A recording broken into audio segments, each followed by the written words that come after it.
Mtakumbuka kwamba mwezi wa pili mwaka huu Mheshimiwa Waziri Mkuu Kassim Majaliwa mbunge aliweza kuzindua rasmi timu hii ya Profesa Faustin Kabzora ya kuandaa mkumbi wa pili. Kama mnafahamu, katika miaka mitano na zaidi iliyopita serikali imekuwa ikitekeleza mpango wa kuboresha mazingira ya biashara na uwekezaji nchini, mkumbi 1 ulianza kutekelezwa mwaka 2018 mpaka sasa, na tulishaonyesha kwa nyuma mafanikio ambayo yalipatikana na changamoto zake. Kama sehemu ya kutekeleza au kama sehemu ya maandalizi ya utekelezaji wa dira ya taifa maendeleo mwaka 2050 ambao imeweka mkazo mkubwa katika eneo la kuboresha mazingira ya biashara na uwekezaji, serikali iliona ni muhimu tuandae mkumbi wa pili kwa maana ya kupitia upya mazingira ya biashara yalivyo sasa, mafanikio yake, changamoto zake, na kuweza kuleta mapendekezo katika miaka mingi ijayo, mambo gani tuyabebe na tuyabakishe ambayo tunayo kwa sasa, mambo gani tuyabadilishe na namna ya kwenda mbele. Kwa timu yetu sasa imeshamaliza zoezi la tunaitaga la kwenye dawati, kwa maana ya kufanya uchambuzi mazingira yalivyo kwa sasa kutokana na literature. Hatua inayofuata sasa baada ya hili ni kwenda kuonana na wadau wa biashara na uwekezaji, kwenda kuzungumza nao, kupata maoni yao, kupata mapendekezo yao, ni mambo yapi ambayo tunapaswa kuyazingatia ili biashara Tanzania ziendelee kukua,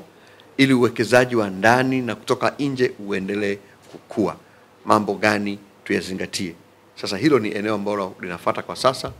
na wanaondoka hawa kwenda katika mikoa 16 ambayo imegawanyika katika kanda mbalimbali,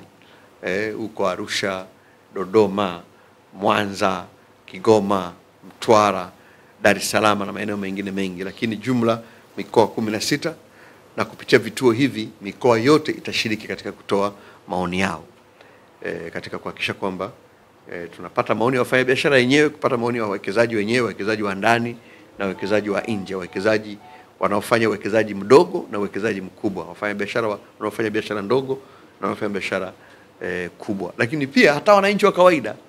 pamoja na wafanyakazi wanaofanya kazi katika sekta binafsi na katika sekta ya umma. Lengo lazima ni kuhakikisha kwamba tunapata maoni mapana kama tulivyofanya katika dira, ili mkakati utakaoandaliwa uweze kujibu matarajio na matamanio ya wafanyabiashara na wawekezaji waliopo hapa nje, lakini hapa ndani, lakini pia tuweze kutumia nafasi hiyo kuvuta zaidi wawekezaji kutoka nje katika kuelekea miaka 25 ya utekelezaji wa dira yetu mpya.